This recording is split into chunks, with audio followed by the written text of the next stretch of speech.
దేవుని అతి శ్రేష్టమైన నామానికి మహిమ కలుగును గాక. ఆమేన్. ఈరోజు దేవుని వాక్య ధ్యానం కొరకు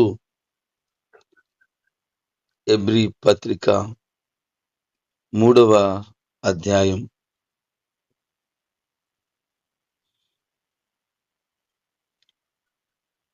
అపోస్తలుడైన పౌలు ఒక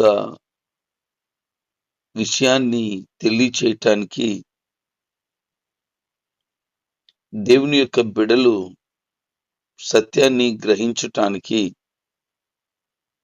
ఈ అధ్యాయాన్ని చాలా చక్కగా రాయడం జరిగింది. ఆయన ఉద్దేశము ఏమై ఉంది అని అంటే,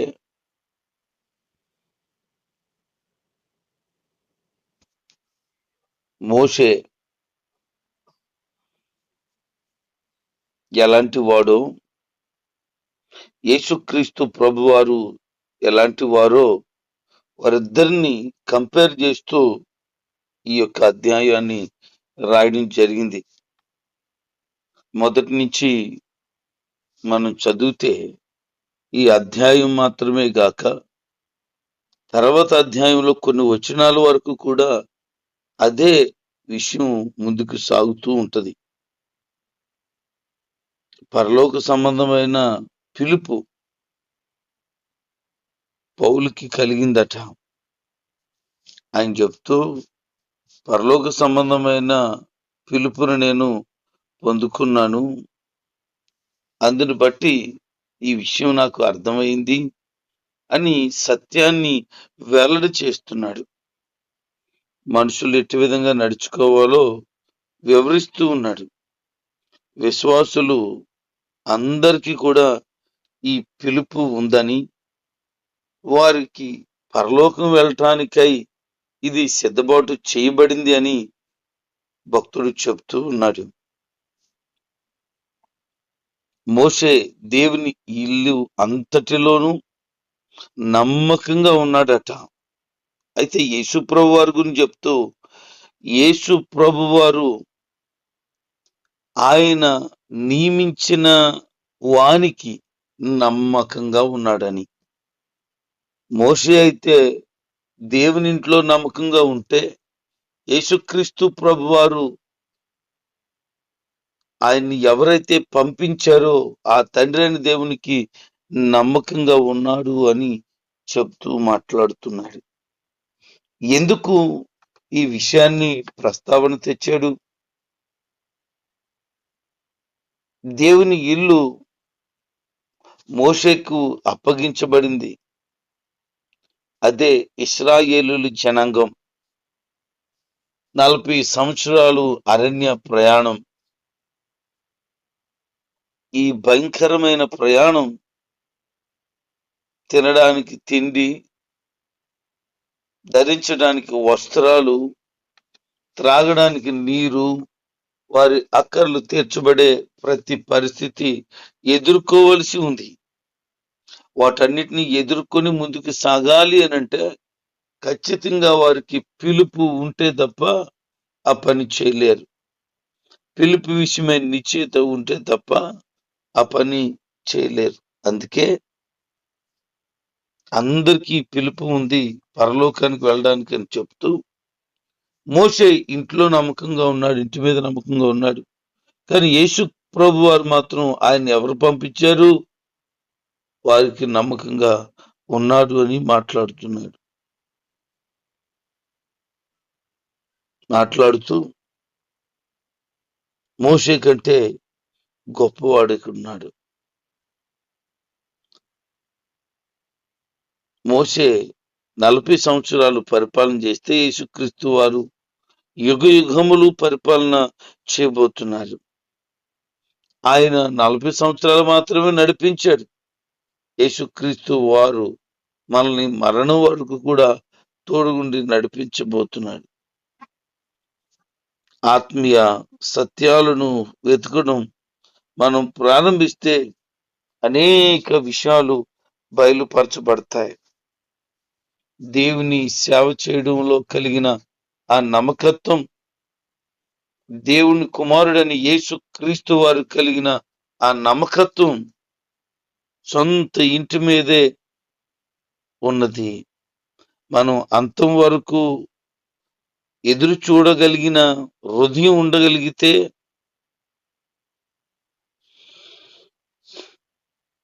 ధైర్యాన్ని, అతిశయాన్ని కలిగి ఉండగలుగుతాం. ఎందుకంటే మనము ఆ ఇల్లై ఉన్నాము.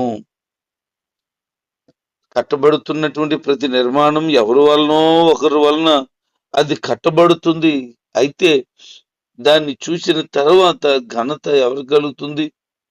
వాస్తవానికి ఎవరు కట్టారో లేకపోతే ఎవరు కట్టించుకున్నారో వారి పేర్లను మనం చూస్తాం. అది వాళ్ళకి ఘనత. దేవుని ఉద్దేశాన్ని మనం గమనించి దేవుని చిత్తానుసారంగా నేర్చుకోగలిగినప్పుడు దేవుని సమాధానం ఖచ్చితంగా మనం రుచి చూడగలుగుతాం. యేసుక్రీస్తు గురించి ఆ ప్రజలు మాట్లాడుతున్న విధానం గమనించిన పౌలు గారు వారికి అర్థమయ్యేటట్లుగా మోసే ధర్మశాస్త్రం అనే ఆచారాలనే ఆలోచనలే మీకున్నాయి తప్ప క్రీస్తు వచ్చి ధర్మశాస్త్రం నెరవేర్చి ఆయన నూతన పరిచయుడు అనే సంగతిని గ్రహించలేకపోతున్నారు. ఆయన చేయవలసిన పని వచ్చి చేశారు. మనం చేయవలసిన పనిని మనం చేయాలి. దేవుడు మోషేకి ఆ నమ్మకత్వంగా ఉన్నాడని బాధ్యత అప్పగిస్తే పరిశుద్ధాత్మ దేవుడు యేసు ప్రభు వారి గురించి చెప్తూ తండ్రి అయిన దేవునికి విధేయత కలిగి ఉన్నాడు అని చెప్తున్నాడు. అందుకే పరిశుద్ధాత్మ దేవుడు ఇలాగ మాట్లాడుతున్నాడు. మీరు ఆయన స్వరం వింటే పూర్వకాలంలో ఉన్నటువంటి వారు కోపం రేపే సందర్భంలో ఎడారిలో భయంకరమైన పరీక్ష అయినా సరే గుండె బద్దలైపోయేలాగా ఉంటే అలాంటి తిరుగుబాటు స్వభావం కలిగిన వారు, అలాంటి వ్యతిరేకమైన మనసు కలిగిన వారు, అలాగున్న దేవునికి అయిష్టము కలిగిన వారు దేవుని మార్గంలో నడిపించబడుతూ సత్యాన్ని గ్రహిస్తూ ముందుకు సాగుతూ ఉండాలి అనేది ఉద్దేశం. ఆయన గురించి లేఖనాలు అద్భుతమైన రీతిలో వర్ణిస్తూ ఉన్నాయి.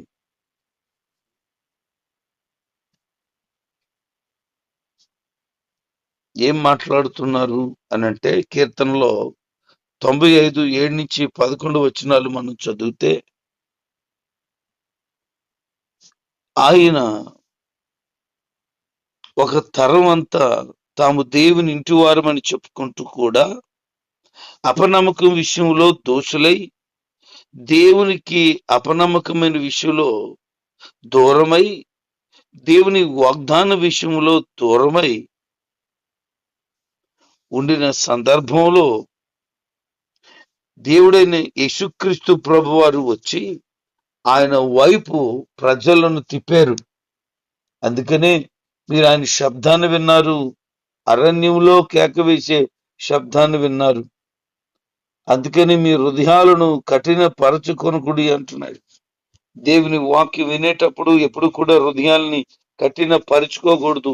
మెత్తని హృదయముగా దున్నబడిన భూమిలాగా సంసిద్ధమైన మనసుతో ఉండగలిగితే నేరుగా దేవుని వాక్యం హృదయంలోనికి వెళుతుంది. అది ప్రయోజనకరంగా మార్చబడుతుంది. పూర్వదినాల్లో ఉన్నటువంటి ఇశ్రాయేలీలు దేవునికి కోపం రేపిన విషయాన్ని జ్ఞాపకం చేస్తూ మీ హృదయాలని ప్రభువులో స్థిరపరచుకోండి, కఠినమైపోనీకండి, మూర్ఖత్వాన్ని వెల్లడి చేయకండి. దేవుడు ఆ తరము వారి మీద కోపపడ్డాడట. వారి హృదయాల్లో ఎప్పుడు దారి తప్పిపోయారట. వారి త్రోవలు ఎప్పుడు కూడా తప్పిపోయే తిరిగారట. కనుక వారు తప్పిపోయినటువంటి ఆ మార్గం వారికి అర్థం కాలేదు. పగలు మేఘస్తంభమే, రాత్రి అగ్ని స్తంభమే ఆయన వారితో ఉంటే ఆ వెలుగులో, ఆ చల్లదనంలో వాళ్ళు వెళ్ళారు. కానీ వాళ్ళు వెళ్ళిన విధానాల్లో ప్రయాణం మాత్రమే కాదు, ఆగిన సందర్భంలో ఇతరులతో సహవాసం చేశారు. దుష్ట సాంగత్యం మంచి నడవడికను చెరుపుతుందని మొత్తానికి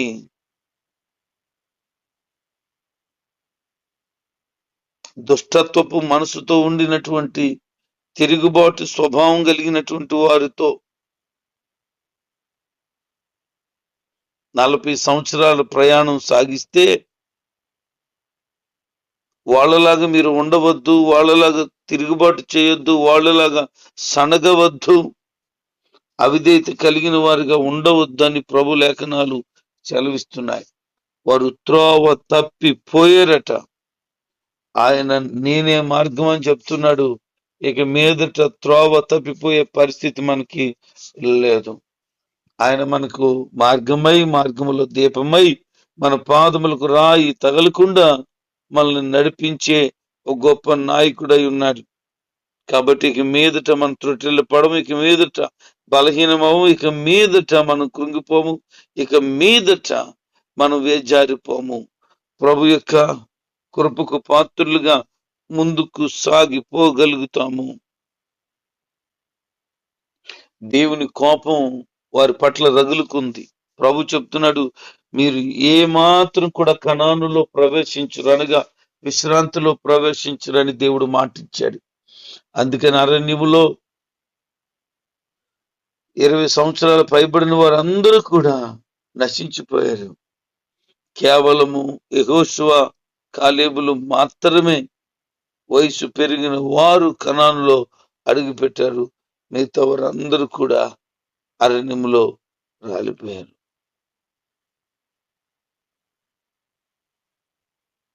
దేవునికి వ్యతిరేకంగా తిరుగుబాటు చేస్తే, దేవుని చిత్తానికి అవిధేయత కలిగి ఉంటే, దేవుని మార్గాన్ని విడిచి తిరుగుతూ ఉంటే, ఇతరులకు మాదిరికరంగా ఉండవలసిన నీవు దేవునికే కోపం రేపే వ్యక్తిగా ఉంటే, అవిధేయత తీసివేసి దేవునికి లోబడే స్వభావాన్ని కలిగి ఉండండి. హృదయాన్ని కఠినపరుచుకొని దేవుని విడిచి దేవునికి దూరం అయిపోయిన వారు ఎవరైనా ఉన్నారేమో జాగ్రత్తగా చూసుకోండి అంటున్నాడు. భక్తి విషయంలో రాజీ పడకుండా, భక్తి విషయంలో మొహమాట పడకుండా మనం సాగాలన్నదే దేవుని ఉన్నతమైన ఉద్దేశం. దేవుని విడిచిపెట్టి హృదయాన్ని కఠినపరుచుకొని చెడుతనంతో నింపబడి అవిధేయత కలిగిన జీవితం జీవించే దానికంటే దేవుని మార్గంలో సాగడం ఎంతో మిన్న. సొంత మార్గాలను ఎన్నుకొని దేవునికి అవిధేయత కలిగిన జీవితాలు జీవించి విశ్వాసం లేని దుష్ట హృదయం కలిగిన వారు ఎవరైనా ఉన్నారేమో ఒకసారి మిమ్మల్ని మీరు పరీక్షించుకోండి అని చెప్తున్నారు. ఏ కాలంలోనైనాను దేవునికి వ్యతిరేకంగా బ్రతికే వాళ్ళే ఉన్నారు. ఆయనకు అనుకూలంగా బ్రతికేవారు కొద్ది మంది మాత్రమే ఉన్నారు. దుష్ట హృదయముతో నింపబడి ఎదటి వారి పట్ల అసహ్యమైన భావజాలముతో బ్రతికేవారే ఉన్నారు తప్ప దైవికమైన ప్రేమ, గొప్ప మనసు కలిగిన వారిగా ఉండలేకపోతూ ఉన్నారు. నిష్ప్రయోజనమైన వాటిని బట్టి దేవునికి కోపం రేపుతూ దేవుని హృదయాన్ని గెలుచుకోగలిగిన వారిగా ఉండలేకపోతున్నారు. అందుకని లేఖనములు ఏమి తెలియచేస్తున్నాయంటే, పాపం వల్ల కలుగు భ్రమ చేత మీలో ఎవడును కట్టిన పరచుకొని కూడినట్లుగా నేను ఈ మాటలు తెలియచేస్తున్నాను అని. దేవునికి ఇష్టమైన వారిగా బ్రతుకుట కొరకు, దేవుని మార్గంలో సాగుట కొరకు, హృదయాన్ని దేవునికి అర్పించుట కొరకు ఎప్పుడు సిద్ధ మనసు కలిగిన వారిగా ఉండాలి. ఈ రోజు అనే సమయం ఇంకా ఉండగానే మీలో ఏ పాపమైనా ఉంటే పాపం ద్వారా కలిగే మోసం, ఆ మోసం చేత కఠినమైపోయిన పరిస్థితులు మీరు చిక్కడిపోకున్నట్లుగా ఒకరినొకరు ప్రోత్సహించుకోండి అని చెప్తున్నాడు. ఆత్మీయంగా బలపరుచుకోండి, ఒకరినొకరు బుద్ధి చెప్పండి, ఒకరినొకరు గద్దించుకోండి, ఒకరినొకరు హెచ్చరించండి, ఒకరినొకరు పురుగొల్పండి దేవుని కొరకు. అలాగున పురుగొల్పగలిగితే ప్రతి విషయంలోనూ రోషం కలిగి దైవికమైన మనసు కలిగిన వారుగా సాగుతారు. అందుకని మొదట మనకున్న విశ్వాసమును ఖచ్చితంగా అంతం వరకు కాపాడుకోవాలని, క్రీస్తులో పాలిభాగస్తులమై జీవించాలి అని. దేవుని స్వరం విని ఆయనకు కోపం రేపింది ఎవరు? ఐగుప్తు దేశం నుంచి మోసే తీసుకొచ్చిన జనాలే కదా. ఆయన స్వరాన్ని విని పరిపూర్ణంగా భయము కలిగి వారుగా ఉండలేకపోయారు. మనం అలా ఉండకూడదు. నిత్యముగా దేవునికి మహిమకరంగా బ్రతకాల, అది ఆయన కోరుకుంటున్నాడు. అందుకనే వారు 40 సంవత్సరాల పాటు దేవుని కోపం రేపితే మన బ్రతుకాలమంతా కూడా దేవునికి కోపం రేపక మన దేహాలను సజీవులంగా దేవునికి అప్పగించుకోవలసిన వారిగా ఉన్నాం. అలాగైతే దేవుడు మన పట్ల చేసిన వాగ్దానం పరమ కణానులో తప్పకుండా మనకు ప్రవేశమును అనుగ్రహిస్తాడు. కనుక వాక్యానుసారంగా జీవితాన్ని కట్టుకొని అవిశ్వాసులుగా కాక విశ్వాసం కలిగిన వారుగా ఉండి ఒకరినొకరు ప్రోత్సహించుకుంటూ బలపరుచుకుంటూ దేవుని రాజ్యంలో చేరాలని దేవుని లేఖనాలను బట్టి మనం గ్రహించగలుగుతున్నాం. అలాగున పరలోక సంబంధమైన మనసు కలిగి పరలోక సంబంధమైన ఆరాటం కలిగి మనం సాగిపోగలిగితే మనం మాత్రమే కాదు, సమయం ఉంది గనుక సువార్తను ప్రకటించి ఇంకను అనేక మందిని ప్రభు దగ్గరికి నడిపించగలుగుతాం. కనుకటి మనసుతో ప్రభు కొరకు పనిచేద్దాం, పరిచర్య చేద్దాం. ఆయన రాజ్య వ్యాప్తి కొరకు బ్రతుకుతున్న దినాలలో మనకి ఏదేది లోటు, ఏది కొరత, ఇబ్బంది వచ్చినా దేవునికి అవమానకరంగా మారక ఎప్పుడు కూడా దేవునికి మన వలన మహిమ కలిగేటట్లుగా జీవించండి, జీవిందాం.